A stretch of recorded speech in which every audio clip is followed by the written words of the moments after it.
আপনি কি হুমায়ুন কবিরের দলে যোগ দিয়ে হুমায়ুন কবিরের দল করতে চান?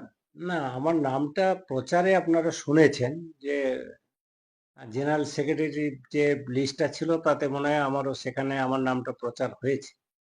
কিন্তু বিষয়টা হচ্ছে যে আমার কেউ নাম প্রচার করলে আমি তো সেই মঞ্চে বলতে পারি না যে না আমার নামটা প্রচার করবেন না বা এটা ঠিক নয় বা আমি তাকে আগ্রহী হয়ে যে আমার নামটা থাকুক এরকম কোনো বক্তব্য নয়। তিনি প্রচার করেছেন, আমাকে হয়তো তার ভালো লেগেছে সেই জন্য করেছেন।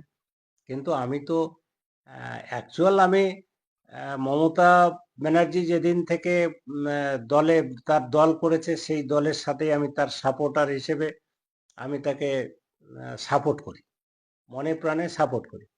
অতএব এখানে রাজনীতির বিষয়টা ঊর্ধ্বে। আমি রাজনীতি তার সাথে রাজনীতি করার জন্য এখানে যাইনি। এটা যেহেতু ধর্মীয় স্থান, একটা ধর্ম মসজিদের ব্যাপার।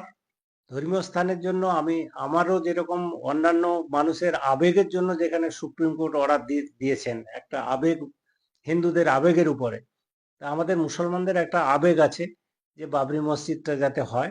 সেই জন্য আমি ওখানে গেছি এবং এখানে রাজনীতি করার জন্য তো আমি যাইনি। আমি একজন সোশ্যাল ওয়ার্কার, সমাজসেবী। আমার সমাজের শিক্ষা প্রতিষ্ঠান, হসপিটাল এগুলো নিয়ে আমি আছি এবং সবাই আমাকে ভালোবাসেন। আমি যে হুমায়ুন কবিরের নূতন ইয়েতে আমি গিয়ে সেখানে যোগ দেবো বা তার সাথে এ করবো এরকম কোনো চিন্তা ভাবনা আমার মধ্যে এখনো পর্যন্ত আসেনি, বা আমাকে কোনো মিটিং মিছিলে তারপরেও কোনোদিন আর ডাকারও দেখিনি, ডাকেও নি আর আমি যাইও নি। মানে যে নাম ঘোষণা যখন করেছিলেন দলের নাম আত্মপ্রকাশ করার সময় আপনার সাথে আলোচনা করেছিল যে আপনাকে এই পদটা দেওয়া হচ্ছে কি কি আগে? না না, এরকম কোনো আমাকে ডেকেছিল যে আপনি আসবেন ওই দিন, আমি গিয়েছিলাম। যে আমার সাথে আলোচনা করে কোনো কিছু করবে সেরকম করেছে সেরকম কিছু না। তারপর থেকে আর কোনো যোগাযোগ? যোগাযোগ হয় এমনি, কথাবার্তা হয় এই টাকা পয়সার ব্যাপারে, যেটা মসজিদের ব্যাপারে এ করা হয়েছে। বা আমি মাঝে মধ্যে শুক্রবারে আর একটা শুক্রবারেও গিয়ে নামাজ পড়েছি, একসাথে দুজনেই নামাজ পড়েছি পাশাপাশি বসে। সেটা নামাজের নামাজের মসজিদে গিয়ে আমি দেখা হয়েছে, আমার সাথে দেখা হয়নি সেটা নয়। মানে আপনি বলতে চাচ্ছেন যে আমি মসজিদের সঙ্গে আছি কিন্তু ওরা রাজনৈতিক দলের সঙ্গে আপনি থাকেন, না, তাই তো? রাজনীতি, রাজনীতি শুনুন, একটা জিনিস আমি বলি, রাজনীতি আলাদা জিনিস।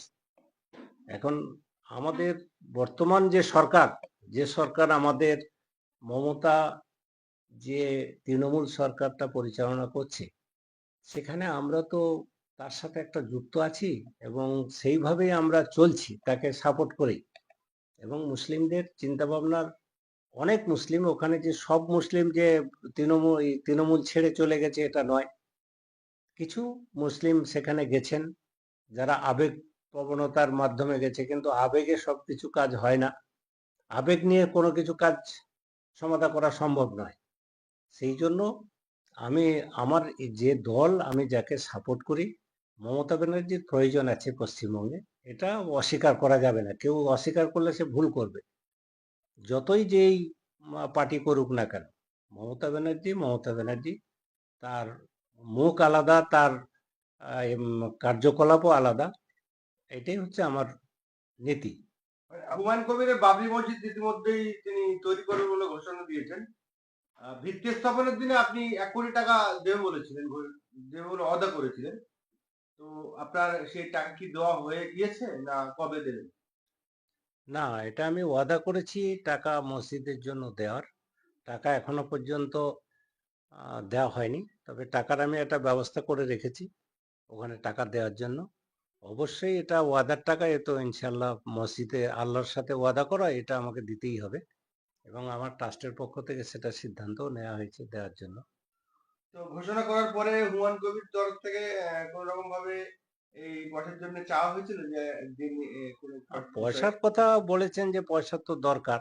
হ্যাঁ, পয়সা প্রয়োজন আছে, এটুকু বলেছেন যে এখন টাকা পয়সা, জমি জায়গা কিনতে হচ্ছে। ঠিক আছে, আপনারা, আমি দেখছি ইনশাল্লাহ ওটা হয়ে যাবে। এইভাবে আছে আমরা, সেজন্য একটা প্রস্তুতি আমার ট্রাস্টের পক্ষ থেকে নিয়েছি।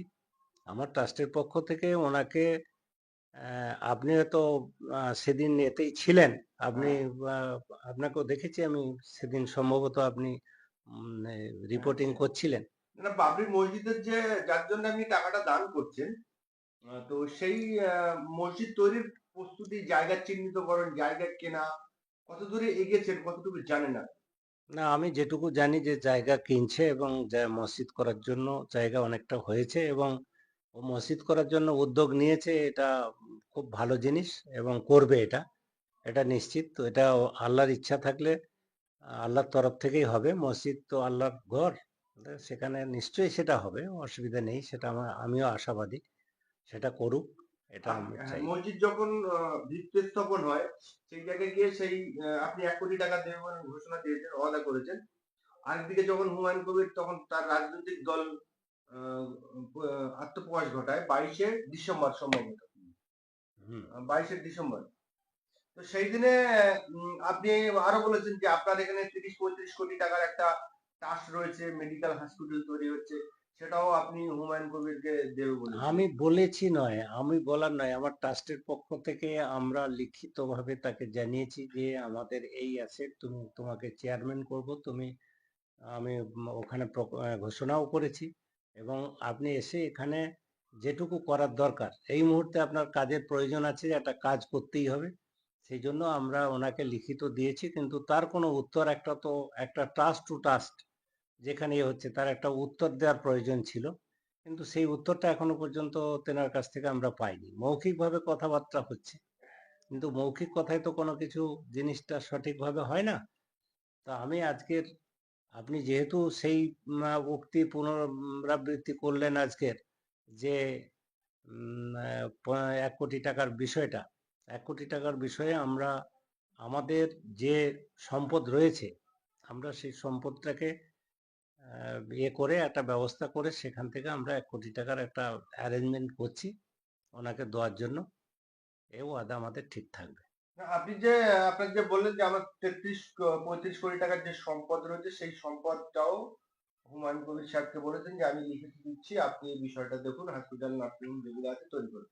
তো সেই বিষয়ে হুমায়ুন কবির তরফ থেকে কেমন কোনো সাড়া কোনো পেলেন? আমাদের কোনো উত্তর আসেনি, আমরা লিখিতভাবে ওনাকে ফাইলে করে দিয়ে এসেছি, এবং তার কোনো উত্তর এখনো পর্যন্ত আমরা পাইনি।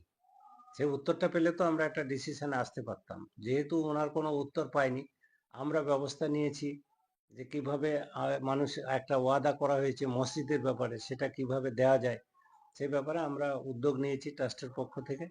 এবং একটা উপযুক্ত মানুষের কাছে আমরা এটাকে দিয়ে, তারাও এখানে এই এলাকায় যাতে ভালোভাবে একটা মেডিকেল কলেজ গড়ার যে আমাদের স্বপ্ন ছিল, সেই স্বপ্ন যাতে বাস্তবায়িত হয়, সেই জন্য কিন্তু আমরা চেষ্টা করে একজন উপযুক্ত মানুষকেও পেয়েছি, সেখানে আমরা দেওয়ার ব্যবস্থা করছি।